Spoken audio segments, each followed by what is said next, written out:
parce que le président Gbagbo, c'est pas lui qui a créé tous les problèmes que vivent les Ivoiriens. Non, au contraire, il est en train de se battre. Malgré son âge, il est en train de se battre pour que les Ivoiriens, demain, soient respectés. Demain, vivent mieux dans leur pays.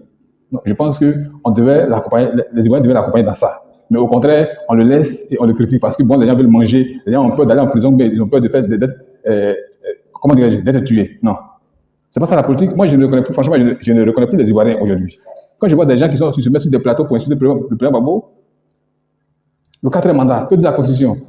Dans la Constitution de Côte d'Ivoire, il y a le quatrième mandat. Mais c'est quel genre d'Ivoiriens nous avons aujourd'hui? C'est quel genre d'Ivoiriens nous avons aujourd'hui? Des poltrons, des gens qui ont peur.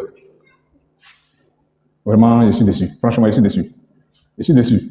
Donc, il faudrait que le frère Kevin arrête de dire que non, on a fait un échec. On n'a pas fait d'échec. Peut-être que c'est vous qui avez fait un échec parce que c'est vous qui avez demandé pardon. C'est vous qui êtes allé, comment dire, aux élections législatives pour avoir, je crois, 36 sièges, mais quoi là.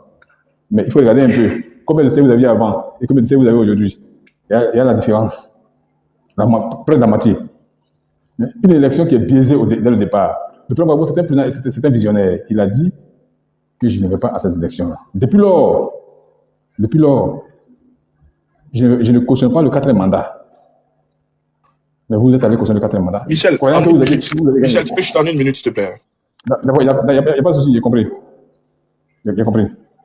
Vous êtes allé cautionner le quatrième mandat. Donc, ne dites pas que non, tous les problèmes que vive la Côte d'Ivoire, c'est de la faute du président Gbagbo. Non, je suis désolé. Le PPACI est dans ses bottes. Nous, on a notre ligne directrice. Vous avez la vôtre. Donc, aujourd'hui, si vous pensez que, bon, il est temps que vous rejoigniez le RHDP, il n'y a pas de souci. Allez-y. Nous, on a toujours lutté seul. On va continuer à lutter seul. Merci, je vous remercie. Ouais, merci, Michel. Je voulais prendre la parole en même temps. Tu allais reconduire. Tu allais, en fait, faire intervenir Thiam en même temps. D'accord, vas-y. Je vais mettre 5 minutes comme ça, tout le monde pourra parler, quoi, sinon on va vraiment durer. Vas-y, ok. Vas-y. Bonsoir à tous et puis bon, mes meilleurs vœux pour 2026. Soleil est là, il est même pas venu. Soleil, c'est comment? Oui, vas-y, ok. Moi, je voulais que on ramène l'église au milieu de l'église. On ramène l'église au milieu du village. Cette lutte-là, avant même que je parle de cet aspect des choses, j'aimerais poser une question à Thiam, mais il aura l'occasion, lors de sa prise de parole, de répondre. Qu'est-ce qui se passe dans l'AES qui dérange Thiam? Kevin Thiam qui est sur le plateau là. Qu'est-ce que l'AES est en train de faire qui, lui, le dérange en tant que un nationaliste, comme le dit, et en tant qu'un Africain? Qu'est-ce que l'AES fait? Je prends un exemple, qu'est-ce que IB du Burkina est en train de faire qui, lui, le froisse, ou bien qui ne va pas avec sa vision de voir comment il faut traiter sa population, comment il faut diriger son peuple, comment il faut lutter pour son peuple. Ça, c'est sa question. C'est une question pour lui. Parce que il a trop répété ça. Il aura le temps de répondre à cette question. Et moi, je veux qu'on ramène, plutôt comme je le disais tout à l'heure, l'église au milieu du village. La lutte que Gbagbo mène, là, c'est quelle lutte? C'est contre qui? Si on a répondu de façon honnête à cette question, on saura qu'est-ce que fait Thiam, Thiam du PDCI, tous ces gars-là, qu'est-ce qu'ils font? Et on va comprendre plus tard qu'est-ce que veut dire il faut sauver le PDCI que Gbagbo a prononcé. La lutte là, c'est contre quoi? C'est contre qui la lutte là est faite? Gbagbo, quand il dit il combat là, il va combattre, ou bien quand il dit même le quatrième mandat, il est contre le c'est en fait quoi? Je pense que lui-même, Gbagbo, il a donné une réponse à cette question-là. Il dit il combat un système. Est-ce qu'en réalité, le PDCI, qui fait partie du RHDP créé en 2005, est-ce que le PDCI lutte contre ce système dont Gbagbo parlait? Si on a répondu à ces questions-là, et c'est pas tout ce que Kevin Thiam est en train de faire sur ce panel, c'est de l'amusement. C'est une manière de distraire. Parce qu'en réalité, ce combat dont je viens de parler, que Gbagbo dit mener là, ils n'en ont cul, ils s'en foutent. Parce qu'ils sont des agents de ce système-là. Ce sont des agents infiltrés. Comme l'a été Oufoué. Et comme Bédier, ayant été un peu illuminé, a voulu faire sortir la Côte d'Ivoire. Mais ces gars qui ont pu contrôler le PDCI de façon extraordinaire sont en train de chercher encore à pouvoir combattre la Côte d'Ivoire avec ce système. Et c'est ce qui se passe. On va maquiller ça de diverses manières, mais c'est ce qui est réellement. Parce que l'intérêt en réalité de tous ceux qui sont en train de dire on repart à notre place auprès de RDR ou bien je sais même pas ce qu'ils sont en train de raconter. L'intérêt c'est quoi? La Côte d'Ivoire est en train de couler sur une dette abyssale. C'est même pas possible, c'est même pas explicable. Et il sait même pas de quoi ils sont en train de parler. Gbagbo quand il est revenu de l'AE, il a été précis, constant. Point par point, il dit, mais la Diba dette, il a commencé à nous ouvrir les yeux sur le problème qu'est en train de courir la Côte d'Ivoire, sur des dangers que court la Côte d'Ivoire. Et on ne voit pas ça, on est en train d'aller dans tous les sens. Un pays là, quand on dit on veut s'occuper des Ivoiriens, mais il faut pas laisser ce que ce monsieur est en train de faire. Mais c'est de ça qu'il s'agit. Ce gars que les Blancs ont placé là, sauf si Kevin Thiam me dit que Ouattara il a pris le pays de façon démocratique. Mais c'est un gars qui est un pion que les gars ont placé là. Mais il faut lutter comme on peut contre ça. Il faut pas même abdiquer de quelque façon. Parce que aujourd'hui, on dit on suit Gbagbo. Mais nous qui nous reconnaissons dans Gbagbo, c'est parce que depuis le début, il insiste. C'est pas qu'il a les amis, parce que c'est pas qu'il est fort. Mais il dit ça, c'est pas acceptable. Parce que quand tu acceptes l'inacceptable, mais ça suit le pays, ça contamine le pays pour toujours. Et il faut des gens comme nous, comme lui, pour dire non à ça. Nous, on est jeunes. Comment on peut accepter que le pays vive dans l'illégalité, dans des bêtises, dans le non-respect de beaucoup de choses? D'autres personnes l'ont dit mieux que moi sur ce panel. Mais c'est de ça qu'il s'agit. Je ne sais même pas de quoi vous entrez. Non, on n'a pas la même. Quelle est la manière de voir la Côte d'Ivoire actuellement, dans la situation où on est? Quelle est cette manière qu'on devrait voir la Côte d'Ivoire? Il faut dire non au banditisme qui prévaut en Côte d'Ivoire. Les mots ont été bien choisis. Il y a un braquage qui se passe. Ok. Oui. Ouais, t'as 1 minute pour chuter, comme tes 5 minutes sont finies. Ah, c'est déjà parti. Bon, donc, non, mais j'ai même pas encore commencé. Non, mais c'est bon, c'est bon. Je coupe, et puis bon, il n'a qu'à répondre, et puis après, on est là. Je suis là. Kevin, prenons un dernier intervenant avant toi. Comme ça, Soleil. Une seconde, attends, il y a garé ici, là, pardonnez. Attendez. Il avait signifié que j'étais en circulation, mais donc, je m'arrête là, et puis, vraiment quelques minutes, hein, il n'y a pas duré pour que le débat continue. Où j'arrive, si j'arrive à destination, on va revenir dans le combat. Mais je voudrais dire une chose. Il n'était pas là quand Kevin Thiam parlait, donc je vais peut-être me réserver de dire des choses qui peut-être vont susciter d'autres débats. Mais j'ai connu mon ami Kevin Thiam, je l'ai pratiqué, je le suis depuis belle lurette, depuis que nous avons commencé ce combat. Hans ne me dira pas le contraire. La première fois que nous avons tait nos hostilités pas dans le sens de l'élimination physique des personnes, mais l'hostilité dans le débat politique. Est-ce que tu as souvenance, Hans? C'est quand on s'est croisé sur le palais de Guyane qu'on a dit de part et d'autre qu'il faudrait qu'on terre nos querelles concernant l'opposition pour qu'on chante ensemble à l'union pour que les partis de l'opposition aient une seule communication. Est-ce que tu as souvenance, Hans? Tu te rappelles? Oh, je me rappelle.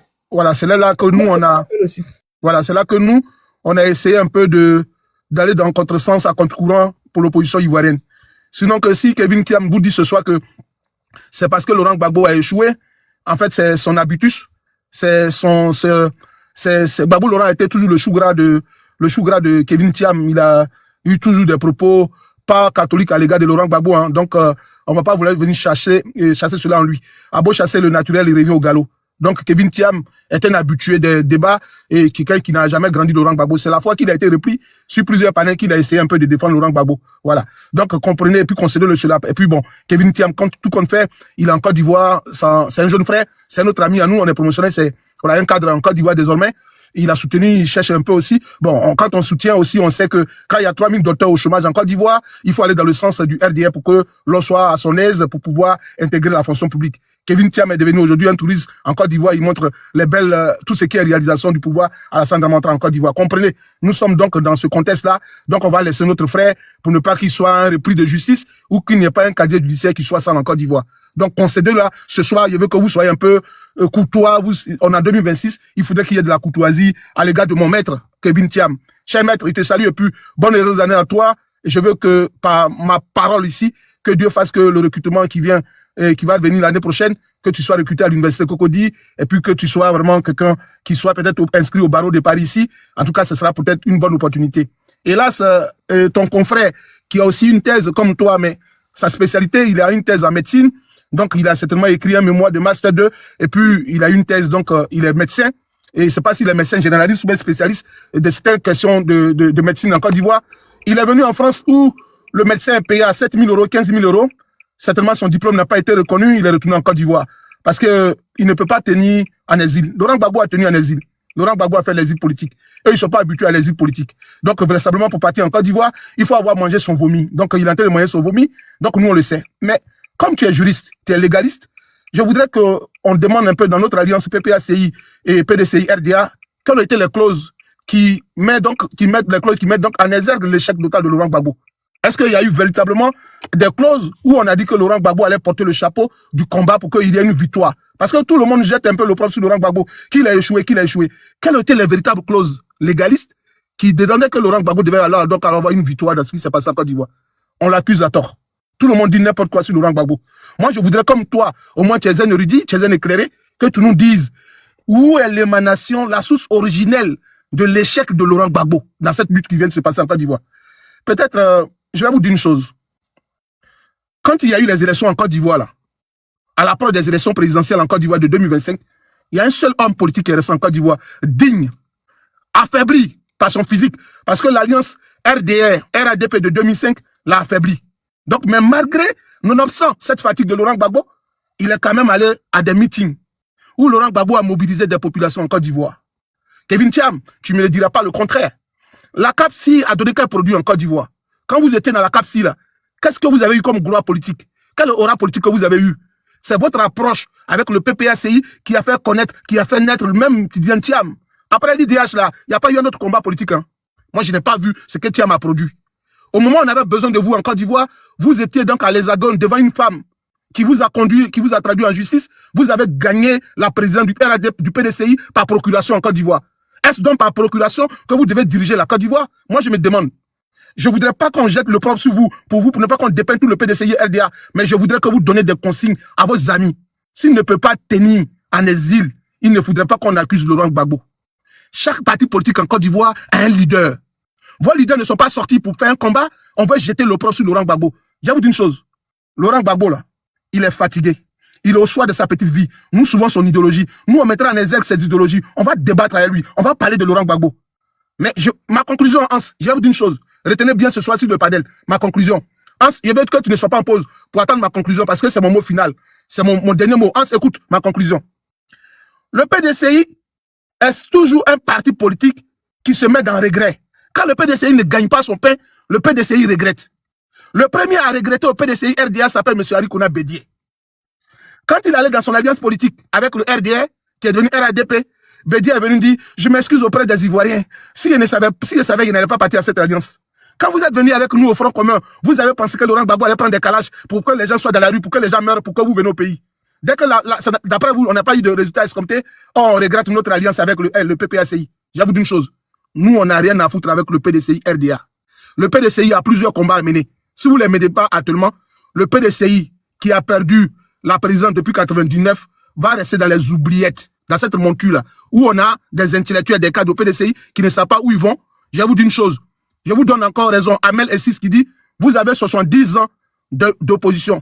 C'était ma conclusion. Et Kem, il faut tout faire, Kevin. Il faut intégrer la fonction publique comme cadre supérieur. Sinon, en la réalité, le PDCI est parti pour 90 ans pour opposition. Ça, vous ne verrez. Si vous avez vu la présidence, ça, c'est en photocopie.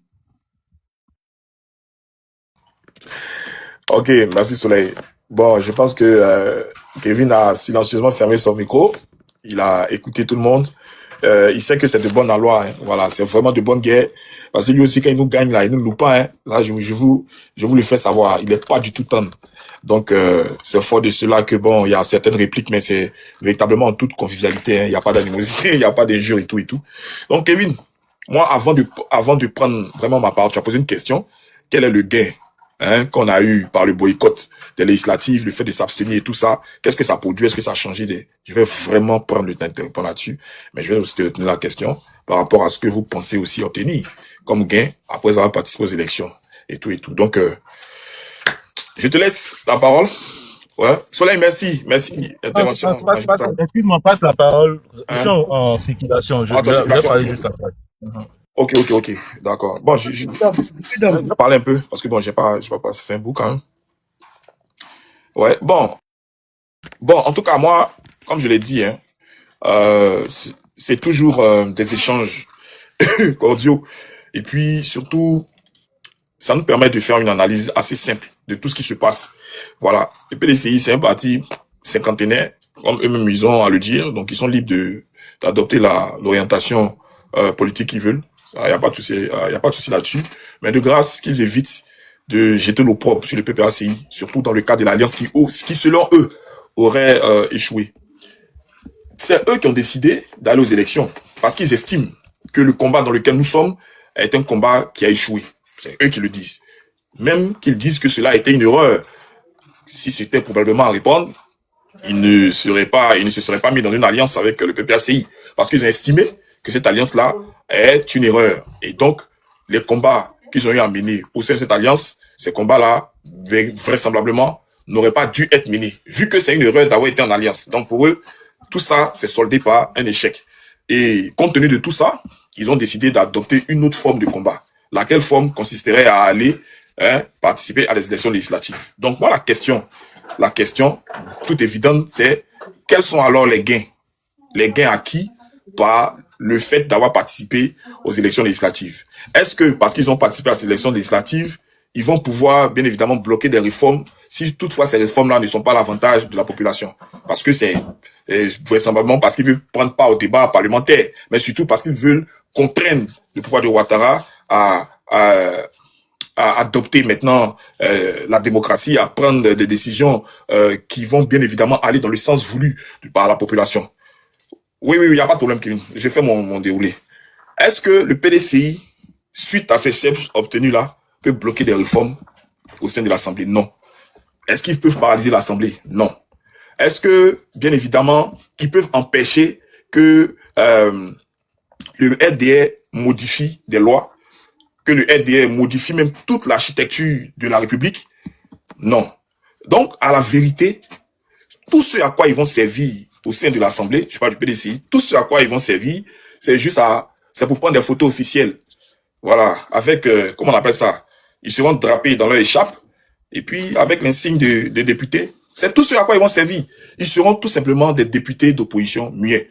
Parce que leurs voix ne s'entendront jamais. C'est tout. C'est-à-dire tout ce qu'ils vont gagner, c'est ça. Alors que Ouattara pourra bien évidemment faire des réformes pour verrouiller des choses, voilà, sans obstacle réel. Donc, ils ne pourront rien bloquer. Bien évidemment, avec les salaires. Voilà, avec les salaires. Mais là, le fait d'avoir des salaires, là, c'est purement personnel. Donc ça, moi, je ne vois pas ça comme un acquis. Voilà, c'est juste un bénéfice personnel. Voilà, mais je veux dire dans la forme normale, parce qu'ils disent aller à l'Assemblée pour lutter pour le peuple. Donc, quels sont les gains? C'est ce que je suis en train de voir. Est-ce qu'ils pourront empêcher qu'il y ait des réformes? Est-ce qu'ils pourront bloquer même pour paralyser l'Assemblée, pour contester contre, par exemple, des lois ou des projets de loi qui vraisemblablement ne vont pas être dans l'avantage des populations? Non. Ça va absolument rien apporter. Mais qu'est-ce que ça crée? Au contraire, je pense que ça valide juste le pouvoir de Ouattara. C'est la caution morale du 4e mandat. Donc, ils ont décidé, par le fait d'aller aux élections, ils ont juste décidé de valider le 4e mandat de Ouattara. C'est tout.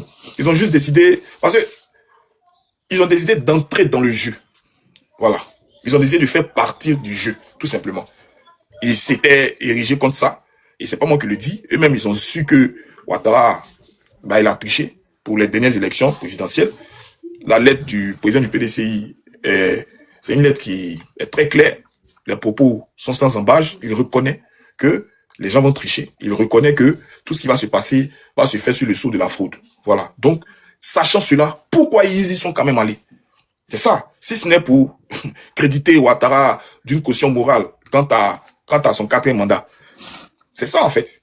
Maintenant, pourquoi à nous on en veut? Parce que nous ne sommes pas allés aux élections. Kevin posait la question de savoir, bon, par le fait d'avoir boycotté là, oui, qu'est-ce que ça change? D'abord, l'acquis n'est pas seulement que physique. En politique, la question morale est très importante. Et c'est d'ailleurs ça qui fait qu'on juge d'une crédibilité certaine auprès des populations. Le simple fait d'abord de s'abstenir d'aller à des élections dont nous savons que tout est déjà joué d'avance, c'est que nous préservons une certaine cohérence morale. C'est important. Aux yeux du peuple, aux yeux du monde entier, aux yeux de ceux qui nous regardent, nous sommes cohérents. C'est très important. Est-ce qu'on peut dire cela du PDCI? Non. Et quand vous n'êtes pas cohérent dans vos actions ou dans tout ce que vous entreprenez comme acte, vous ne pourrez plus jouir d'une certaine confiance auprès de ceux-là que vous entendez défendre. C'est ça en fait. Il ne faut pas oublier. Donc d'abord, moralement, nous sommes cohérents. Ensuite, on évite ce que j'appelle la complicité institutionnelle. Ça veut dire quoi? Ça veut dire que ne reconnaissant pas le quatrième mandat, ça veut dire que nous ne validons pas tout ce qui sera produit sous ce quatrième mandat en tant qu'institution.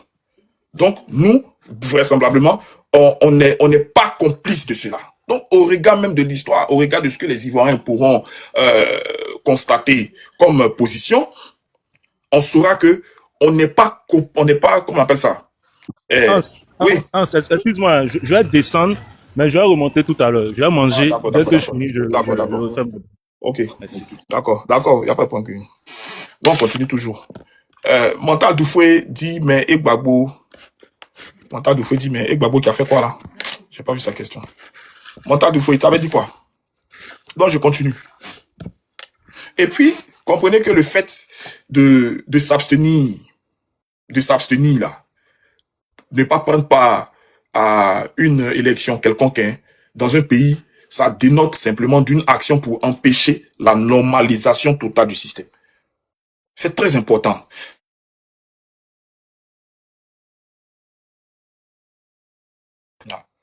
Donc, ça, il faut que vous le sachiez. Voilà. Donc, on est dans une forme où on empêche une normalisation. Parce que quand on décide comme ça, ensemble, d'aller à une élection, on tend à normaliser ce qui est anormal.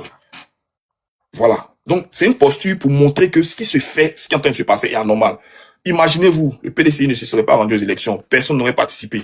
On aurait eu une assemblée monocolore. Est-ce que, au regard de ce qui se fait dans les joutes démocratiques, on peut avoir une assemblée où il n'y a seulement qu'un seul parti? Parce que c'est un pays qui se veut démocratique, c'est un pays qui normalement doit montrer patte blanche quant au fait que elle a la démocratie qui prévaut. Et vous savez que quand on fait partie du Conseil des Nations, quand on est dans certaines organisations internationales, on a besoin de montrer certaines dispositions démocratiques, notamment comment est-ce que fonctionnent certaines institutions. Mais tu vas venir dire non, l'Assemblée, là, c'est moi, ceci dedans. Non, je pense que ça prouve que dans ton pays, bien évidemment, la démocratie est en souffrance et que tu ne gères pas les choses comme il se doit. Et à l'international, ça peut te valoir ce que ça peut te valoir. Donc, par ce simple fait qu'on s'abstient, on empêche la normalisation totale du système. Et ça, c'est important parce qu'il y aura des acquis derrière. Bien plus, on fait quoi? On garde intact notre posture de rupture ou bien le discours de rupture parce qu'on a décidé de rompre avec l'ancien ordre. Donc, tout ça fait partie des actes cohérents que pose un parti politique. On n'a pas nécessairement besoin de s'asseoir à l'Assemblée nationale pour dire qu'on lutte efficacement contre un pouvoir. Voilà, on n'a pas besoin de le faire. Et puis, il y a quelque chose d'autre qu'il faut pouvoir mentionner. La dénonciation continuelle et constante finit toujours par nourrir la base militante.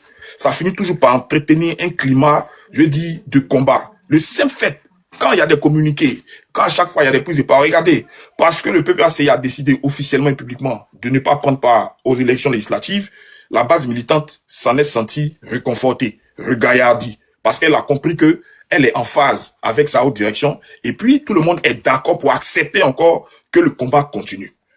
C'est très important. Ça fait que désormais, tout ce que tu vas dire, les gens vont porter une oreille attentive.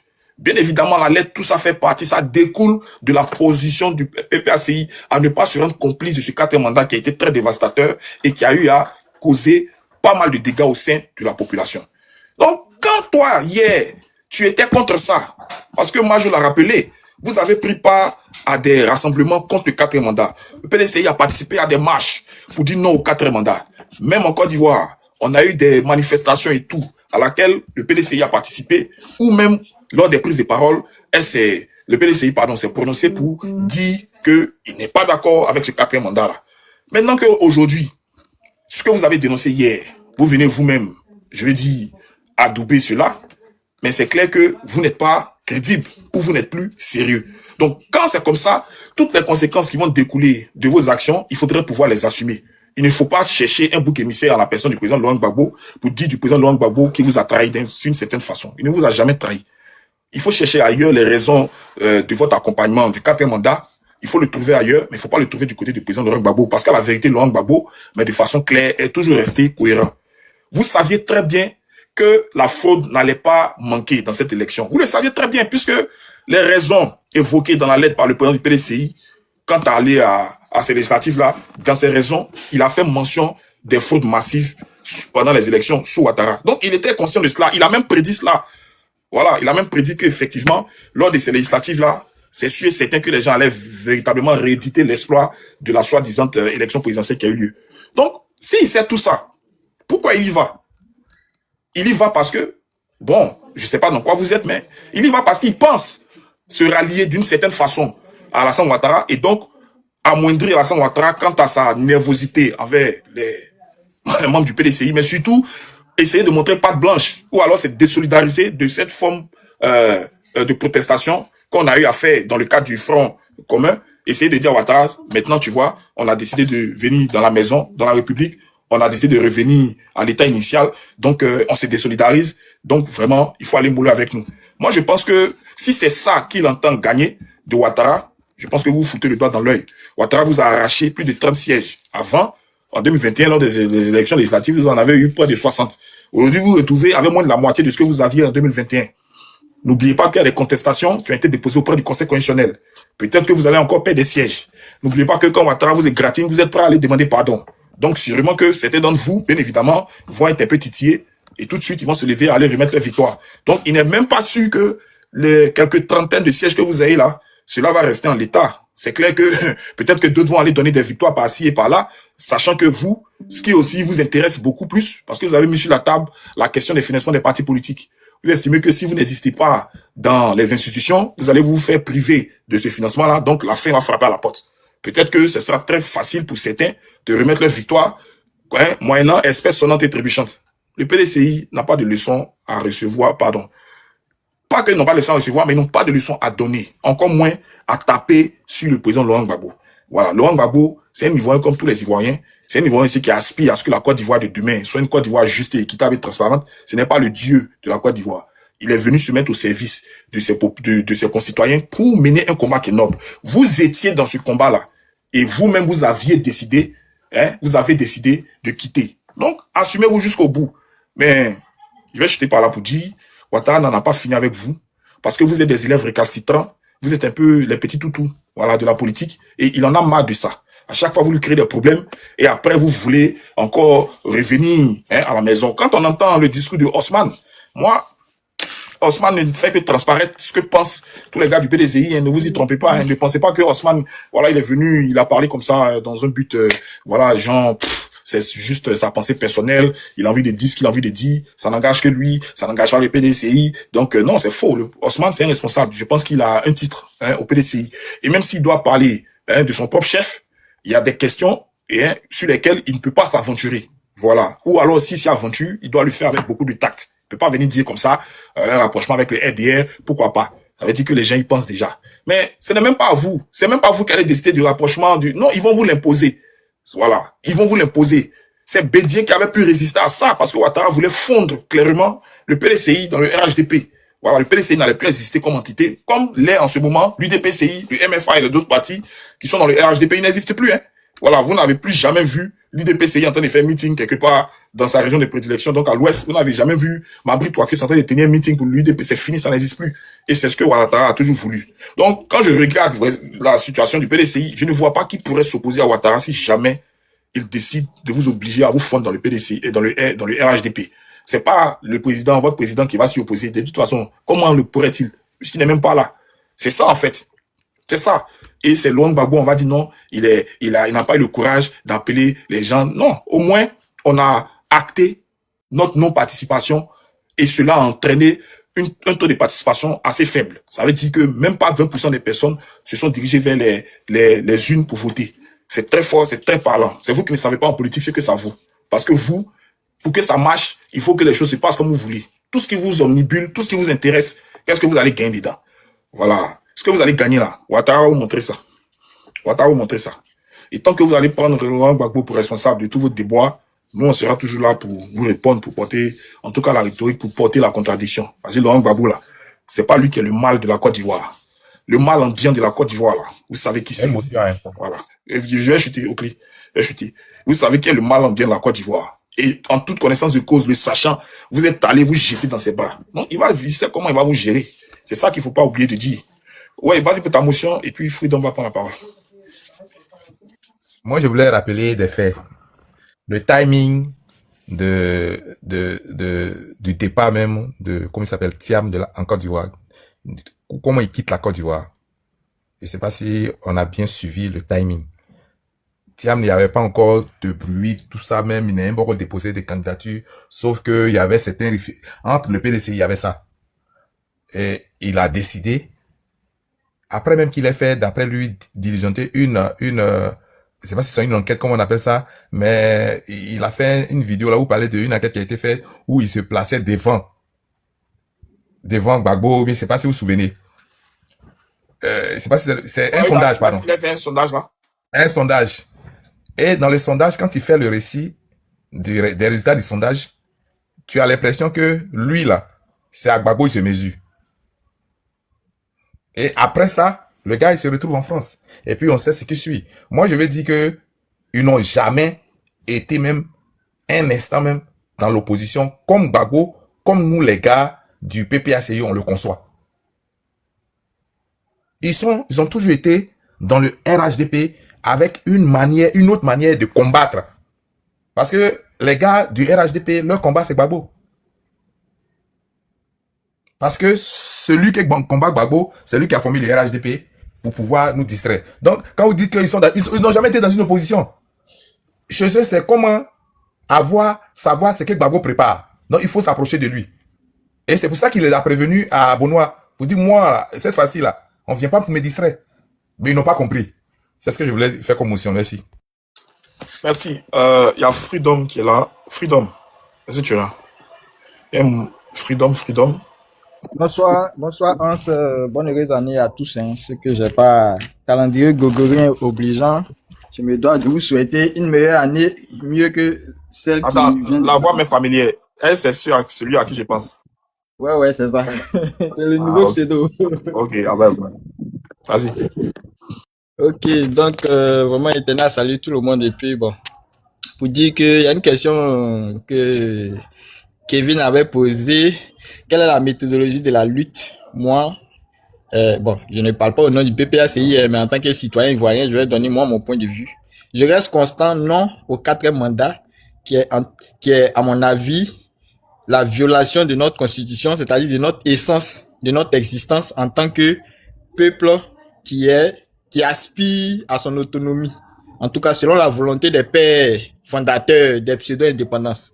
Voilà. Donc, est-ce que la posture du PDCI peut me permettre, moi, en tant que peuple, désirant obtenir la pleine souveraineté de mon pays, désirant obtenir une autonomie vraie, désirant obtenir la capacité, la possibilité d'implémenter tout ce que je veux comme volonté pour un mieux-être de moi, mon peuple. Si le PDCI peut répondre à ça, il n'y a pas de souci. Mais si ce n'est pas le cas, si c'est juste venir faire un statu quo avec des réformettes pour un léger embellissement, moi, ça ne m'intéresse pas. Aujourd'hui, je pense que il y a eu 60 ans de pseudo-indépendance. On a vu que il y a eu un delay, il y a eu un gap, en tout cas un retard qui a été de la volonté du premier président de cet enclos colonial là. Parce qu'il y a certains frères du PDCI, quand on échange, ils prétendent que Oufou avait jugé que nous n'étions pas assez prêts pour aborder véritablement une rupture frontale et directe, sèche avec l'ancien empire colonial. Et qu'on devait négocier une forme de coopération. Mais finalement, la coopération, on a vu que c'était juste de l'esclavage. Et comme je sais que les postures de maintien du statu quo ne vont pas nous sortir de cette léthargie, je ne pourrai jamais soutenir cela. Il faut une rupture franche. À partir d'aujourd'hui, là, Il faut que nos gens qui aspirent à nous gérer là, ils apprennent à être francs dans leurs propositions au peuple. On veut plus de plaisanteries. Le béni oui là, c'est fini ça. Aujourd'hui, tous les peuples prennent conscience. Même les peuples où on suppose que non, le taux d'alphabétisation n'est pas élevé. À partir du moment où ils sont unis et puis ils savent ce qu'ils veulent là, ils arrivent à réaliser quelques prouesses. Il faut arrêter. Il y a une sortie de M. Tidjane Thiam vis-à-vis de l'AES quand il était à Paris.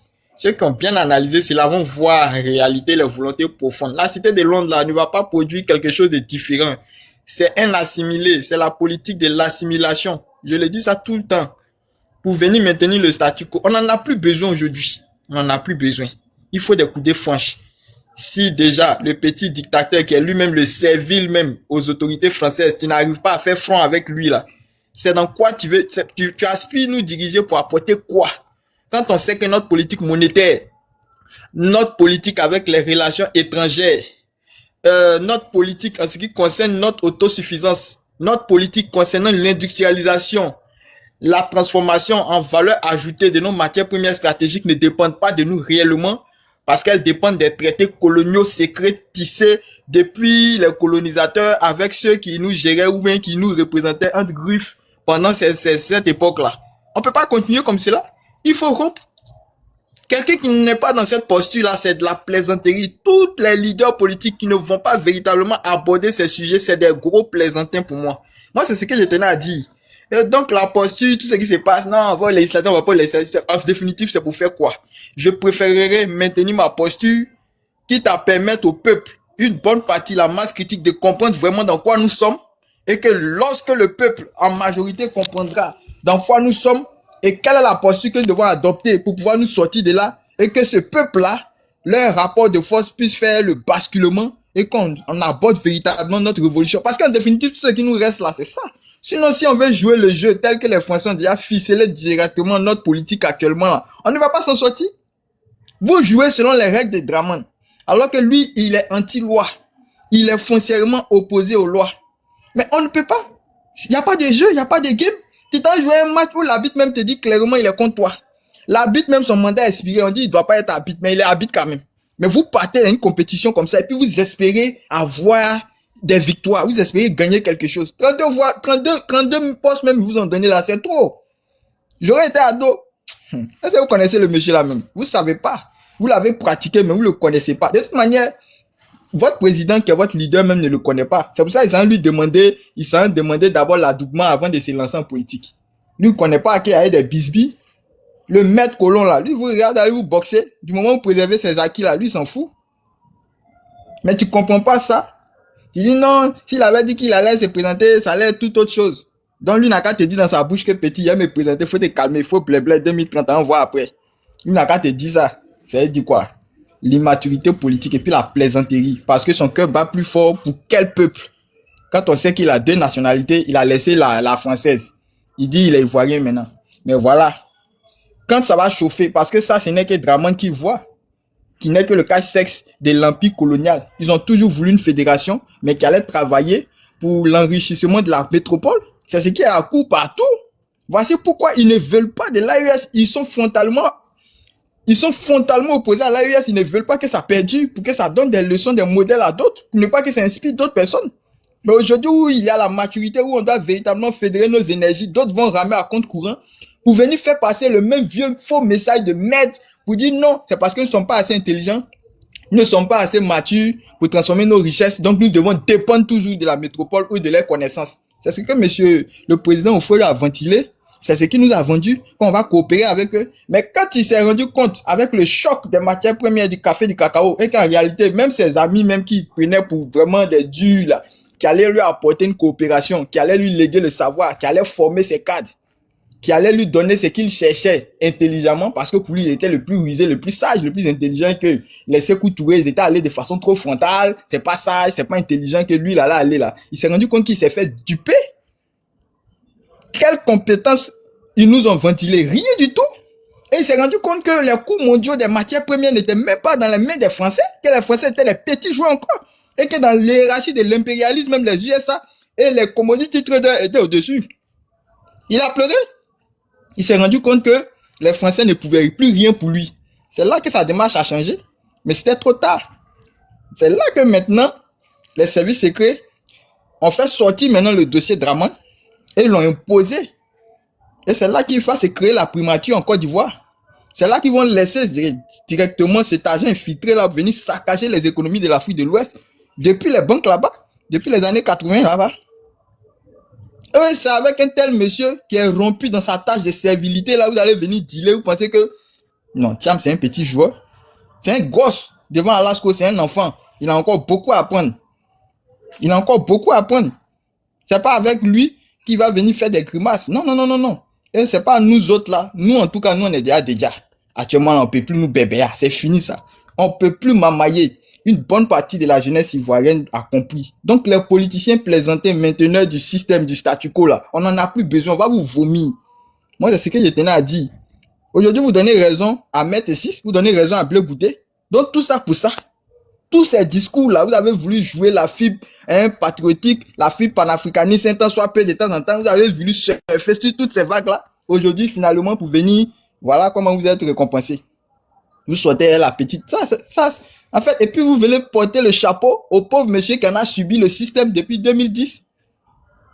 Depuis 2010, le pauvre monsieur qui vient de sortir des prisons là, c'est lui encore, ça sera lui de sa faute. Et les connards du début qui ont signé des traités de merde, qui nous ont mis dans toutes ces merdes là, et c'est pas leur faute. Pourtant, il est le leader de votre parti. En fait, il fallait créer un parti, c'est tout. Sinon, en réalité là, vous êtes toujours des sujets de l'Empire français. Donc, il fallait créer un parti pour faire joli à l'international, donc du parti démocratique, et puis vous mettez -RDA. Mais le RDA de Modibo Keïta, c'est qu'ils ont voulu là. Ce qu'ils ont voulu là, est-ce que c'est ce qui est implémenté aujourd'hui? Est-ce qu'on est dans une démocratie? Est-ce qu'on est dans une démocratie? Est-ce que le Rassemblement démocratique africain là, il a cours aujourd'hui? Enlevez RDA là, alors.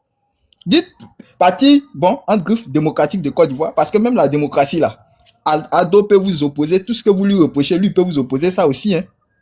Ça a eu cours ici en Côte d'Ivoire, sous le magistère du PDCI. Il y a eu beaucoup de dérives aussi autocratiques, en ce qui concerne la gestion. Donc aujourd'hui, c'est trop facile de venir taper sur le pauvre monsieur. Le monsieur, il est en train de lutter pour conscientiser la jeunesse, pour qu'on comprenne l'ampleur des enjeux, pour qu'on puisse véritablement se solidifier derrière cette idée-là. Quand il a dit, est-ce que je peux compter sur vous? C'est de vous aussi, il parlait. C'est de la jeunesse ivoirienne. C'est de rassembler au-delà même des bastions des partis politiques. Il faut savoir dans quoi nous sommes. Mais dans les rassemblements là, tout le monde disait, ah, on a compris, on a compris. Vous avez dit que vous êtes opposé au 4e mandat. 4e mandat là, à court actuellement. Et vous allez légitimer ça, vous allez valider ça aux législatives, où on vous ampute de pratiquement plus de la moitié, ou je ne sais, de la moitié de vos députés. Et puis encore, vous venez accuser d'autres. Pourquoi? Vous accusez d'autres de vos choix. Pourquoi c'est par courrier, votre leader de votre parti politique là, lui, il adresse un courrier pour vous inviter à l'heure législative. Pourquoi il n'a pas pris la parole et puis il n'a pas fait un discours? Pourquoi c'est par courrier? Ça, on appelle ça la lâcheté politique. Et puis il n'est pas bon en communication. Il fait beaucoup de bêtises. Parce que votre projet là, c'est fonds souverain là, c'est ça qui a fait sortir la Côte d'Ivoire de ce dans quoi on est là. Vous savez pas ce dans quoi on est. Quand on parle de ça, oh, vous êtes toujours dans les vieux clichés. Toujours à faire de non, c'est la France. Non, ta femme est malade, c'est les Français. Ton papa est malade, c'est les Français. D'accord? Vous êtes en train de faire le travail que la métropole veut toujours. C'est quand vous arrivez aux affaires que vous allez comprendre. Vous allez comprendre que nous sommes des assimilés. Nous n'avons pas encore obtenu l'indépendance. Nous sommes des sujets. C'est quelle merde ils n'ont pas mis sur Gbagbo? Même en Bago, juste même maintien de l'ordre, même pour acheter même lacrymogène, même et puis des petits équipements pour juste le maintien de l'ordre, même pour ces forces régaliennes là, c'était difficile. Au point que quelqu'un, même par ses relations, il a pu agir sur les embargos pour que la logistique freine même l'approvisionnement en médicaments. Vous, ça vous dit rien. Vous voyez pas ce complot-là? Au point qu'aujourd'hui, l'État cowboy même vienne maintenant pour dire, bon, comme les Français n'arrivent pas à faire le job, nous-mêmes, on va venir maintenant gérer l'Afrique de l'Ouest. On va plus passer par l'intermédiaire. Mais c'est les anciennes colonies là qui avaient donné, qui ont fait que la France a ce statut-là, particulier au niveau du Conseil des Nations de l'ONU. Le rôle trouble de la France en tant que porte-plume là, c'est à cause des traités là, parce que les traités ont une supériorité sur les lois, même de leur constitution. Il y a des sujets sur lesquels, quand on arrive sur les colonies comme nous autres là, c'est leur conseil militaire, leur service secret, la DGSE, et eux qui décident de nous notre sort. Vous savez pas? Vous pensez que c'est facile. Quand vous êtes au dialogue critiqué, non, nos dirigeants, ils prennent des décisions à la con, c'est pas, ils sont pas assez responsables quand on est dans cette situation, on n'évolue pas. Genre, nous, on est moins intelligents que les Asiatiques. Les dragons d'Asie qui sont devenus aujourd'hui des super puissances là, ils sont beaucoup trop intelligents. Nous, les Africains, on est trop idiots. C'est ça que vous ventilez. Et ça, c'est le narratif de la merde, là. Pour empêcher les Africains de savoir que nous sommes tenus dans une grande prison. Donc, nous, on va continuer de maintenir notre narratif en déplaise. On va le maintenir jusqu'à ce que la jeunesse, la plus grande masse critique comprenne dans ce dans quoi nous sommes. Et j'en suis sûr, le basculement va se faire là. Comme moi, je l'ai toujours dit, quand le peuple en aura marre d'en avoir marre, on va changer les choses. C'est de ça qu'il s'agit. C'est parce que vous ventilez des messages contraires, des messages subliminaux, en cachette, vous faites des jeux de cache-cache, ça trouble le peuple, et le peuple ne sait plus à quel sens se jouer. C'est dans ça que nous sommes. Mais le jour qu'on va parler d'une voie commune, on va identifier clairement la menace, les problèmes, vous allez voir qu'on va trouver les solutions. Est-ce qu'en Afrique, on est moins intelligent que les autres? Donc nous, on n'a pas d'intelligence pour développer, pour transformer nos matières premières, pour ajouter de la valeur. C'est les autres seuls qui le savent, qui savent le faire. Nous, on ne sait pas le faire. Et on est là, on est à ce stade-là. Les Coréens vont nous dépasser, les Chinois vont nous dépasser. Tout le monde va se développer. Nous, on est là. Et quand on va parler, on dit non, c'est parce que nos dirigeants ne sont pas assez responsables. Mais qui fixe nos dirigeants? Qui maintient les dramans là? Qui maintient toutes ces merdes là? C'est le système là. Vous pensez que si on avait des gens responsables là, on allait être à ce niveau de développement là? Pourquoi ceux qui ont un petit éveil, même déjà, on commence à les mettre les bâtons dans les roues? Il faut qu'on se réveille, les gars. PDCI, moi, je vous ai jamais considéré sincèrement dans la lutte. Pour ceux qui connaissent l'histoire, votre posture n'étonne pas. Voilà, moi, ça, c'est mon point de vue. J'étais très critique à l'égard de M. Thiam. Je vais reprendre moi ma position. On dit non, faut pas critiquer, c'est l'opposition. Mais regardez, voilà le constat. Où on en est aujourd'hui. Où on en est. Et puis, vous voulez faire porter le chapeau à d'autres personnes de vous, votre typitude. Vos positions ambiguës, vos positions bizarres là. Donc c'est la maladie qui était le problème de M. Brindoumi, qui portait atteinte à sa vie au point qu'il aille s'échapper jusqu'à il aille en France. C'est la maladie. Donc nous autres là, quand on est malade, nous on doit s'évader pour aller à Bengué. Nous on doit partir à Bengué. C'est la maladie. Ce n'est plus le RDR qui le pourchassait, c'est la maladie maintenant. Vous voyez votre incongruité, votre lâcheté. Vous n'êtes pas cohérent. C'est de ça qu'on parle. Et quand le peuple va se rendre compte que vous n'êtes pas cohérent, beaucoup de jeunes qui aspirent à la souveraineté, à un mieux-être sérieux là, vont quitter votre parti de merde là. Point final. Ok, Freedom. Ah, tu allais fort un peu, hein, vers la fin. D'accord. Parce que tu as parfaitement raison, mais tu sais, on est, chacun a la latitude d'adopter la forme de lutte qu'il veut. Les gens hier étaient d'un front, aujourd'hui ils ne veulent plus être dans un front. Et qu'est-ce qu'ils font? Ils vont désingler le front dans lequel ils ont été. Ils vont prendre le président Laurent Gbagbo pour responsable de tel, selon eux, de tel échec. Et ça, ce sont des choses que nous ne pouvons, en tout cas, nous en tant que combattants de la justice, de la liberté, mais surtout membres aussi du PPACI, ce sont des choses que nous ne pouvons pas du tout accepter. Quand l'opprobre... S'il te plaît, tu dis que chacun fait sa lutte comme il veut. Mais ça, c'est pas une lutte. Ils sont plus dans une lutte, c'est ce que je veux dire. Non, je viens. Ouais. Enfin, qu'est-ce que je veux dire par là? Je veux dire que eux, ils estiment être dans... C'est moi qui parle de lutte, hein. Lutte par rapport à la situation qui demande normalement qu'on soit dans une posture de lutte. Eux, ils estiment qu'ils vont faire leur politique autrement. C'est vrai, je peux pas utiliser le lutte pour eux, mais je veux dire que c'est de leur droit le plus absolu. Voilà. Mais ce qu'ils sont en train de faire, et là, et c'est ça qui nous énerve tous, moi le premier, c'est de faire penser que parce qu'ils étaient dans une coalition, c'est pour ça qu'ils n'ont pas atteint leurs objectifs. Et donc cette coalition, en fait, n'avait pas droit d'être. Et que ça a été même une erreur et que cette coalition s'est soldée par un échec. C'est comme si c'est le discrédit d'abord qu'on jette sur le Front commun, mais en second chef, c'est le PPACI qui met à mal. Et ils ne s'en cachent même plus en le disant. C'est pour ça que nous on dit que eux, ce qu'ils sont en train de faire, bien évidemment, c'est pas quelque chose de nouveau et ça ne surprend pas. Quoique c'est leur droit d'aller participer aux élections, mais ça ne surprend pas. Parce que ils n'ont jamais pu adopter une position saine. Ils n'ont jamais vraiment pu lutter. Tu vois. C'est eux qui pensent qu'ils sont dans la lutte, hein, mais ils n'ont jamais vraiment pu lutter. Ils n'ont jamais vraiment pu le faire. Donc, les conséquences de tout ça, bien évidemment, ils seront les seuls à porter la responsabilité de... En fait, les gens pensent que c'est un jeu, quoi. C'est-à-dire que c'est très simple. Bon, attends, je m'avais essayé un peu, le PPACI. Apparemment, les choses semblent aller bien. On dirait que Ouattara va tomber, hein. Bon, attends, il y a aller en même temps. Dès que ça devient bizarre, on saute. On dit, oh, ils sont pas bons. C'est la violence, hein. Ça a même été une erreur. Voilà, nous, on s'en va faire les élections. On va montrer qu'on est un parti civilisé. Donc, je veux dire, ce petit jeu auquel le PLCI est habitué là, Ouattara va y mettre fin. Et il a décidé d'y mettre fin. Voilà. Et comment? Mais en fondant ou alors en brisant définitivement les ailes du PDCI. Voilà. Parce que vous êtes allé vous livrer à lui. Il vous a donné juste 30 petits postes. Demain, il va serrer un peu le cou ici. Il sait que vous êtes fébrile. Il sait que si vous n'êtes pas vraiment dans une... si vous n'êtes pas dans un ensemble bien défini, si vous êtes seul, d'autant plus que ce n'est pas Bédier qui est là. Parce que le président du PC, actuellement, il n'est pas là. Donc, il va vous accélérer. Il va bien vous accélérer. Voilà, Dr Ousmane a fait 2 mois au Ghana. Quand il a commencé à mettre pain sucré de Ghanéens, gros, là. En même temps, il s'est mis à genoux, ça barricade. Quand il rentre, en même temps, il allume le PPACI. Quand il vient d'allumer la coalition, en même temps, il propose. Donc, il sait qu'il n'en faut pas beaucoup pour vous plier. Bon, il sait que vous n'êtes pas des résistants. Il sait qu'il n'en faut pas beaucoup. Et vous êtes allé lui donner le bâton qui va vous flageller. Ce qu'il va prendre pour vous flageller, là. Moi, honnêtement, chacun sera tout simplement responsable de tout ce qu'il va faire. Nous, on a décidé. Vous savez, ils sont en train de... Tu vois, comment dire que le combat contre le quatrième mandat, là, ça arrive où? Ça vous emmène où? Alors qu'il n'y a même pas 3 mois derrière, vous étiez dans ce même combat-là. Donc, ça veut dire qu'en fait, à la vérité, ils étaient là par opportunistes. Voilà, ils attendent, on met le PPACI devant, et puis on est en arrière. Voilà, nous, on n'a qu'à aller jouer notre va-tout. Et puis, si ça marche, mais comme ils étaient dans l'alliance, ben, ils auront des places de choix. Exactement ce qu'ils ont eu à faire avec le RDR quand ils étaient dans leur alliance. C'est-à-dire que on est avec vous, on vous soutient. Le RDR est devant avec sa rébellion, tout et tout, ils luttent et tout ça. Eux, ils sont derrière, on vous accompagne. Voilà nos voix, tout ça, apprenez. Et puis, bon, n'oubliez pas, hein, si ça marche, 2 jours après, c'est à notre tour de gouverner. N'oubliez pas, hein, c'est le deal qui est là. Hein. Et puis, eux, ils sont dans ces jeux comme ça, là.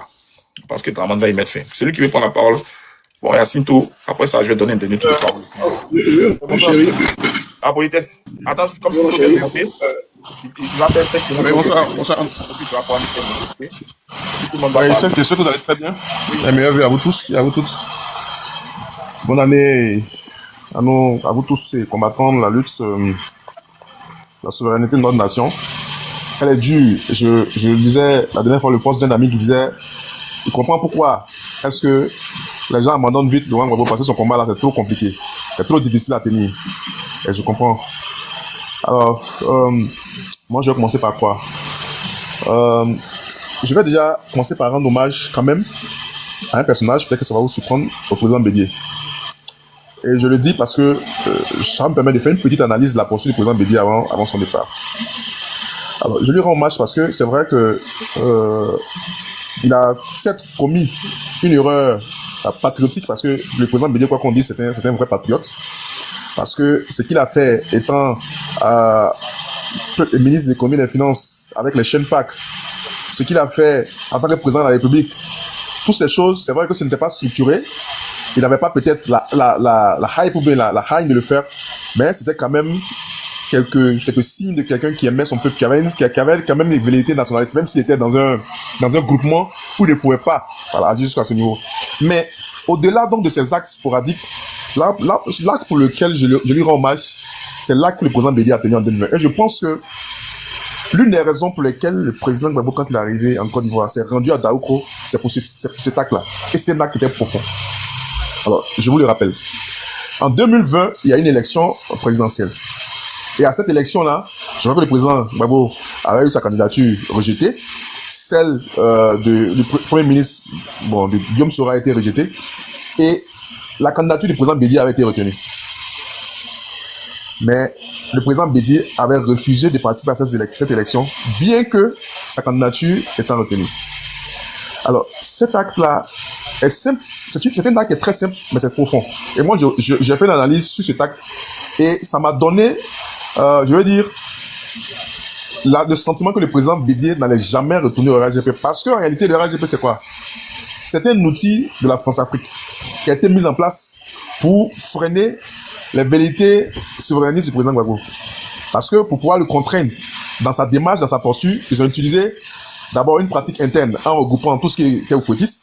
Ils l'ont encerclé dans la sous-région en utilisant tout ce qui était de la CEDEAO avant donc d'aller à l'international. Donc, c'était un groupement qui est né pour pouvoir freiner la posture souverainiste du président Gbagbo. Et ce qu'on ne sait pas, ou bien ce qu'on sait plus ou moins, c'est que le parti unique a eu, je dirais bien, le résultat du parti unique, c'était à bénéficier ou bien à hériter un certain nombre d'attributs. C'est-à-dire que l'Occident ou bien le colon, en partant, nous a laissé des vestiges, notamment économiques, mais aussi politiques. C'est-à-dire, pour pouvoir avoir le contrôle sur ceux qui allaient nous gouverner, il devait avoir la certitude que ceux qui venaient étaient des gens qui maîtrisaient.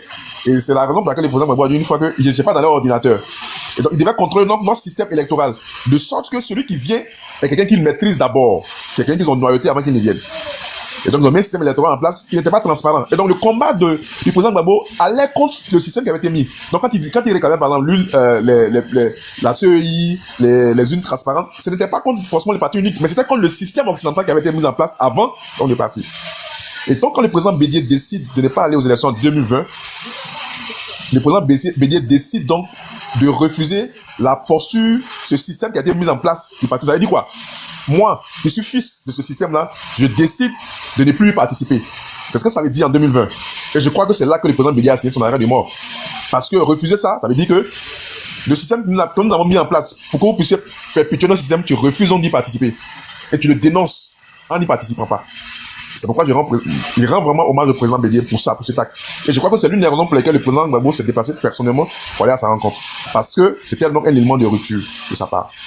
Aujourd'hui, son départ a laissé pratiquement un vide.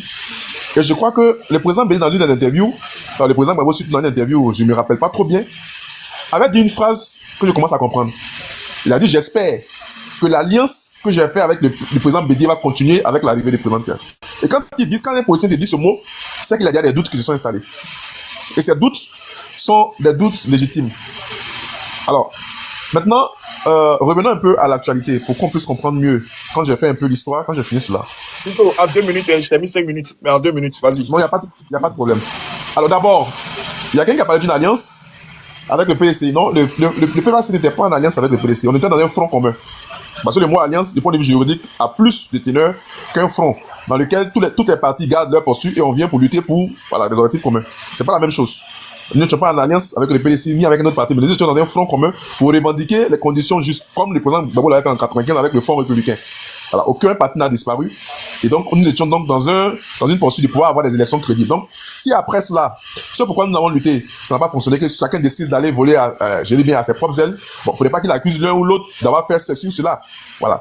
Mais quand je regarde même le contenu du fond, je me rappelle qu'en réalité, le PDC n'était pas d'abord, quand on regardait bien dans les rémunérations de la CAPSI, il n'était pas d'abord contre la poursuite du 4e mandat. Hein. Regardez bien, si vous relisez les rémunérations de la CAPSI, il n'y avait pas de 4e mandat à l'intérieur. C'est quand ils sont arrivés au front commun et qu'ils ont vu que la poursuite du président Gbagbo était beaucoup portée plus sur le front sur le 4e mandat que ça a été introduit dans la revendication. Donc, on comprend bien que il n'était pas trop partant parce qu'ils se sont dit que c'était un terrain très glissant. Certainement parce que le but pour lequel ils étaient, ce n'était pas peut-être de déranger le système auquel ils appartenaient tous. Et moi, j'ai été l'une des personnes qui l'a dit aussi bien pour le président Thiam, mais aussi même dans notre camp pour le président Don Melo. J'ai dit à un ami que moi, je doute un peu de la sincérité du camarade Don Melo parce que de sa posture de représentant des BRICS, il se promène trop en France. Et ce qu'il dit là, pour moi, c'est pas cohérent. Les gens ont dit non. Il dit, moi, personnellement, le fait qu'il se promène trop en France, avec la posture actuelle de l'Occident face à Poutine, je ne crois pas. Bon, ils ont fini par me donner raison. Et donc, pour moi, la présence du président Thiam en France pour mener cette lutte-là, où je crois que c'est deux blocs qui s'affrontent, je veux bien dire que moi, il y a quelque chose qui ne clochait pas. Et donc, c'est le résultat auquel nous sommes en train de voir aujourd'hui. Mais, je pense que les choses sont en train de se préciser pour que nous gardons notre posture de combat. Et je crois que le président Gbagbo, il sait que nous serons dans cette posture-là. Parce qu'en 90, il était seul avec le FPI, avec ses amis, pour lutter contre les partis uniques et pour aboutir au multipartisme. Et il sait aussi que la réalité géostratégique actuelle milite en sa faveur pour que nous puissions gagner ce combat. Donc, nous sommes sereins. Voilà, merci beaucoup pour ne pas garder trop la parole. Ah, pas de problème, merci. Merci beaucoup. Majo, vas-y, 5 minutes. Ouais, Obo, ça vient vers toi, là. Donc, Majo, tu es là? D'accord, je vais dire un mot pour Tissan. Tu es là ou pas? Ok. Bon, je pense qu'elle n'est plus là. Ok, donc vas-y, comme tes trucs là. Les gars, respectez le temps que je mets là. Voilà, comme ça on va. Ok. Vas-y, Obo, vas-y. Ok, merci beaucoup. Je vais dire juste un mot pour descendre, comme il se fait un peu tard. Alors, moi, ce que je voudrais dire, c'est que il faudrait que nos camarades, nos amis de PDCI voient un peu la réalité en face. Le PDCI est en train d'aller tout droit dans le mur. Il faudrait qu'ils comprennent que le plan, l'objectif de Ouattara, c'est de fondre le RDR, c'est de faire en sorte que le PDCI n'existe plus. Parce que si le PDCI va se rallier à nouveau au RHDP, qu'ils sachent qu'ils n'existeront plus jamais. Il faudrait qu'ils le sachent. C'est pourquoi le président Gbagbo, grand visionnaire, a dit « Sauvons le PDCI sans rien attendre en retour ». C'était une manière de les prévenir. Mais comme eux, ils ne savent pas lire les discours du président Gbagbo, ils prennent toujours le contraire. C'est-à-dire ce qu'eux ils comprennent là. C'est totalement différent de ce que lui dit. Mais c'est parce qu'il avait vu ça venir. Et donc, je veux dire que aujourd'hui, le PDCI, vu sa posture, je crois que on se doit de se dire que le PDCI n'existera plus jamais. C'est fini. Le PDCI n'existera plus jamais. Donc, il faudrait que le camarade Kevin arrête d'accuser le président Gbagbo. Voilà.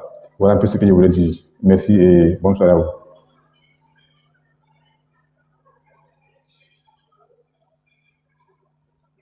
Allô? Ouais. Non, il a fini. Non, il a fini. Ok, merci. Ouais. La puissance, la politesse, pardon. Vas-y. Ce qu'on a parlé, je l'ai dit. D'accord. Alors, il faut descendre, hein. Ouais, vas-y. Vous m'entendez bien? Ouais. Ok. Enfin, moi, ce que je dis à mes amis du PDCI, nous avons vraiment essayé de se ressaisir. Vous voyez, dans la vie, on avance, on fait des erreurs, c'est important. Mais arrivé un moment, il faut savoir où on va, en fait. Parce que, comme beaucoup ont dit beaucoup de choses, je n'ajoute pas quelque chose de nouveau, mais pour dire qu'ils vont d'erreur en erreur. En politesse, c'est pénible, hein. On t'entend pas vraiment bien. On t'entend de loin. Bon, vas-y comme ça. On va essayer de se débrouiller avec ça. Vas-y. Je disais que ils n'ont qu'à se ressaisir, en fait. C'est-à-dire qu'ils vont d'erreur en erreur à chaque fois. C'est ce que j'ai dit. Moi, cela est venu racheter ce que j'ai dit au début. J'ai dit si c'est maintenant que le PDC devait partir, entrer en politique, je ne pense pas qu'avec les façons de fonctionner, ils allaient arriver à quelque chose qu'on allait parler de 60 ans d'existence. Le PDC a servi le pays. Non. Ça n'est jamais arrivé. En tout cas, s'ils ne cherchent pas à avoir une posture, dans la politique, là, il faut forcément avoir une posture. C'est vrai, avant, il y a des choses qui existaient. Mais aujourd'hui, nous sommes en 2025.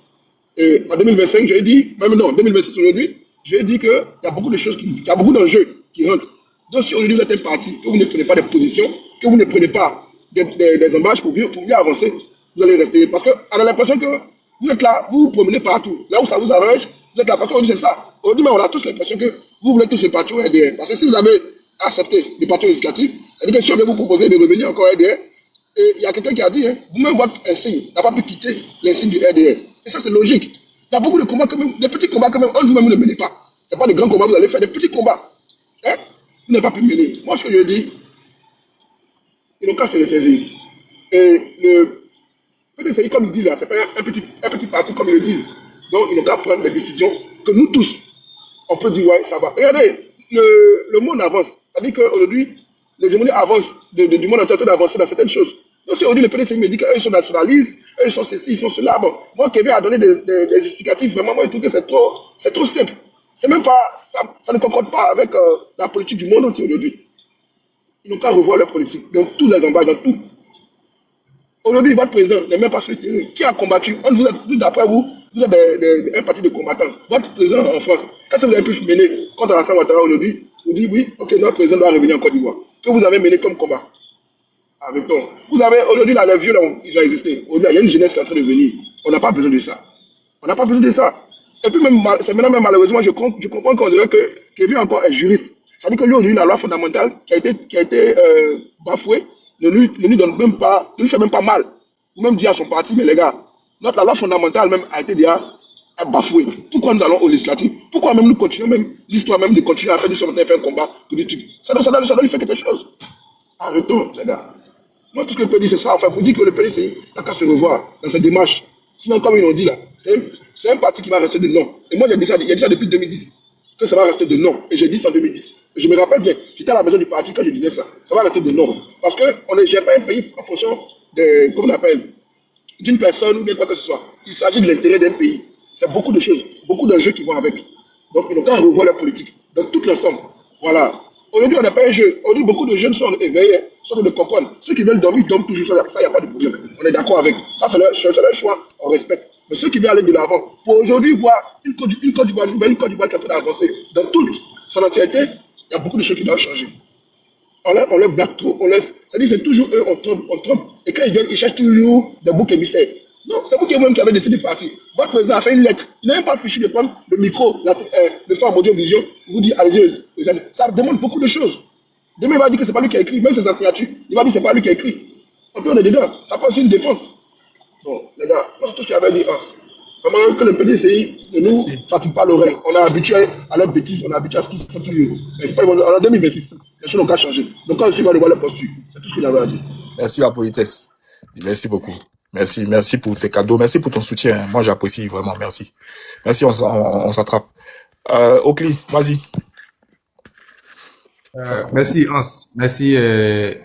Moi, je dis et je maintiens ma position. Le petit Kevin, tout à l'heure, sur ce panel, a dit il n'est pas avec l'AES. Tous ceux qui sont des soutiens de l'AES, lui les voient en bizarre, patati patata. Bon, malheureusement, il n'est plus remonté pour répondre à la question que je lui ai posée. Aujourd'hui, tout à l'heure, Freedom l'a mieux expliqué que moi. Aujourd'hui, là, que ce soit le PDCI, que ce soit les partis, parce que tout ce qui est RAGP, PDCI, le gars l'a rappelé tout à l'heure, c'est un contrepoids qu'on a voulu toujours mettre en place pour pouvoir venir endiguer tout ce qui est projet de société de Gbagbo. C'était ça, en fait, le problème. Il fallait tout faire pour pouvoir renverser le gars. Ils ont essayé d'abord avec une rébellion, ça n'a pas marché. Pour finir, ils ont fait une guerre, pour finir, ils l'ont enlevé, c'est tout. Ils sont toujours dans cette logique. Le gars ne laisse pas l'affaire. Eux aussi ne laissent pas l'affaire parce qu'ils continuent par des subterfuges de se créer, ou même de s'inventer comme des opposants pour venir toujours empêcher la lutte d'aboutir. Voilà. Donc, ils sont dans leur rôle, ils jouent leur rôle. Depuis que Bédier, qui a compris qu'effectivement, il fallait peut-être se démarquer de ce parti bidon que les Français ont créé là pour pouvoir encore continuer de dominer la Côte d'Ivoire. Dès que Bédier a compris ça, ils ont fait tout le éliminer. Et ils ont donné le PDCI, ils ont mis le PDCI là où ils voulaient le mettre. C'est dommage. Mais bon, je veux rappeler ceux qui disent que, parce que Kevin Siam l'a dit, il dit, mais vous avez dit, vous êtes contre le 4e mandat, mais pourtant, Ouattara, pour finir là, il est en train de faire le 4e mandat. Il est en train de faire, mais il n'a pas fait le 4e mandat. Le 4e mandat là, un mandat là, c'est 5 ans.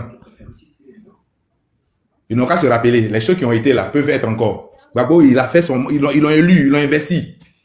C'était en 2010 même. La suite, on la connaît, en avril 2011. Donc, on regarde. Et on continue de lutter. On continue de dire non à ce qui ne doit pas être. Moi, je vais m'arrêter là. Merci. Et bonne soirée à tout le monde. Merci Oakley Goudou. Merci, on est ensemble, mon frère. Merci pour ton soutien. Donc, je te dis ça en même temps.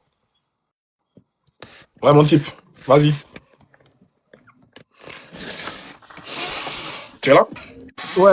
Vas-y, Bon, vas-y. en fait, tous les fois, on tout dit. Hein. Moi, je souhaiterais que le PDCI se ravisse et comprenne véritablement les enjeux. C'est vrai que tout à l'heure, j'ai été un peu fort, mais c'est vraiment un ras-le-bol qui m'exaspère quand je vois qu'on a perdu 60 ans et que 60 ans plus tard, on n'est toujours pas mature, le peuple n'est toujours pas mature, du fait que certains maintiennent le narratif qu'a toujours voulu les impérialistes.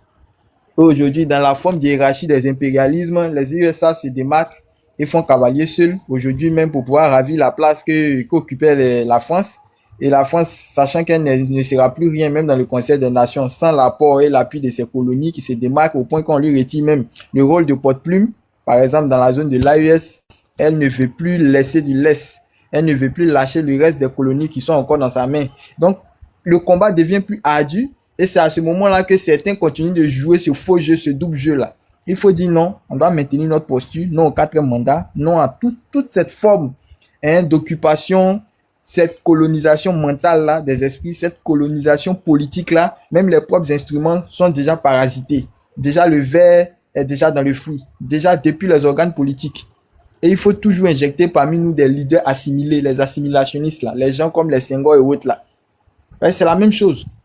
C'est la même chose. Ton cœur bat plus fort pour qui? Pour la France ou pour ton peuple? Tu es un assimilé. Est-ce que tu crois les choses telles qu'on te l'a enseigné, telles que tu l'as compris, telles que toi-même tu l'as implémenté lors de ton séjour de l'autre côté? Ou est-ce que tu vas travailler dans l'intérêt sérieux de ton peuple? Non pas selon le paradigme ou le narratif de l'Occident, mais selon les réalités et les volontés de ton peuple. C'est ça l'enjeu. Et quel parti politique peut le faire? Est-ce des gens qui veulent maintenir le statu quo ou est-ce des gens qui veulent véritablement aller dans une rupture et puis implémenter les choses par eux-mêmes pour eux-mêmes? On attendait que juste les traités là, certains soient échus.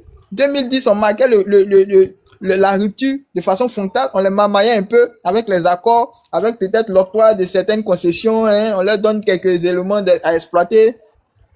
Mais les gens ne l'ont pas compris. D'autres veulent maintenir le statu quo en pensant que c'est la solution et que dans ça, on peut se développer. C'est impossible.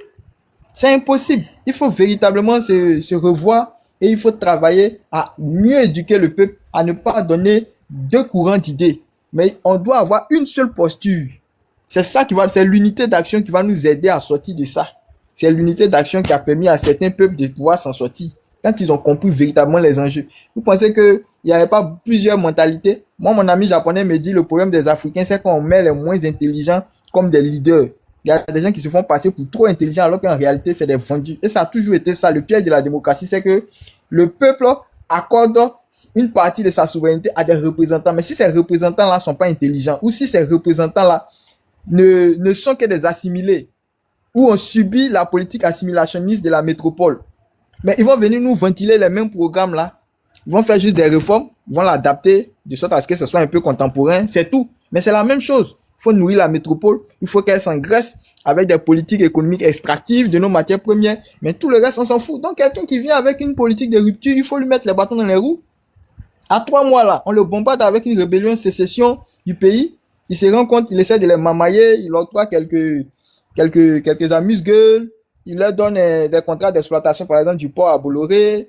Il essaie de jouer de sorte à ce que quelques traités puissent arriver à expiration. Pendant ce temps, il essaie de construire, par exemple, la maison des députés à Yamoussoukro. Il essaie de voir comment il peut faire une politique pour pouvoir transvaser une partie de l'administration sur la capitale politique. Il essaie de gérer. Mais les gens ne comprennent pas ça parce que c'est des courtémistes. Dès qu'on leur enlève le biberon, ils doivent pleurer. Ils doivent commencer à rentrer dans les rangs. C'est tout ce qu'ils savent faire. C'est tout. C'est des pleurnichards. Il faut qu'on arrête ça. Il faut qu'on comprenne qu'on est dans une lutte qui est sérieuse. On est dans une lutte qui est sérieuse. Donc aujourd'hui, là, c'est le même narratif, là. Moi, rien ne m'étonne. Rien ne m'étonne. On est là, on va voir. Après, ça vous dit, qu'est-ce qui a changé? Non, quelle est la méthodologie des luttes? C'est le fait de dire, non, 4e mandat, là, bon, vous qui avez dit, d'accord, 4e mandat, bon, on peut l'accepter. Lui qui dit, il y a eu une élection. Et qu'il y a eu le taux. Bon, donc, on doit rentrer dans les rangs, allons participer, on va peser. Vous pensez que même si le PPACI même était allé à ces élections législatives, même si tous les partis étaient allés à ces élections-là, vous pensez qu'on allait avoir quel score? Vous pensez à quoi même? Vous pensez que quoi? Vous pensez que vous allez avoir le dessus au point de pouvoir changer des lois? De toute manière, même vos lois là, c'est de la merde. Moi, quand ils voient les députés, ils mettent la charnière. C'est par respect, hein. Sinon, en réalité, là, les Européens, les Français surtout, ils s'en foutent de ce que vous faites. Parce que toutes vos lois même que vous pouvez prendre là, toutes vos lois que vous pouvez implémenter même au niveau du Parlement ou du Sénat là, du moment où ça va à l'encontre d'un traité colonial là, ça ne sera pas appliqué. Il n'y a pas un président qui aura qu'à d'appliquer. Sinon, il sera... Les fouets ont été remplacés par les bombes. C'est les fouets là, les fouets de la plantation là. C'est ça qui a été remplacé par les bombes là, qu'ils ont déposé sur le palais du président là, en 2010 là. C'est ça les fouets là. Merci. Et quand on t'attrape, on te jette à la CPI. Si vous ne comprenez pas dans quoi nous sommes, pour avoir une unité d'action, on ne peut pas continuer comme ça. Merci. Voilà. En tout cas, merci beaucoup. Merci pour ton intervention. En tout cas, très raisonnable, mais aussi musclée. Et c'est cette forme de vérité-là dont on a besoin quand même, parce qu'il faut qu'on utilise la vérité pour nourrir la lutte.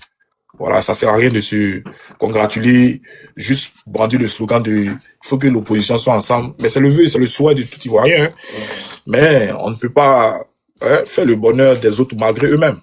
Voilà, donc c'est une situation qui est gênante pour tout le monde. Mais on va finir par y arriver. Nous disons que il n'y a pas d'échec.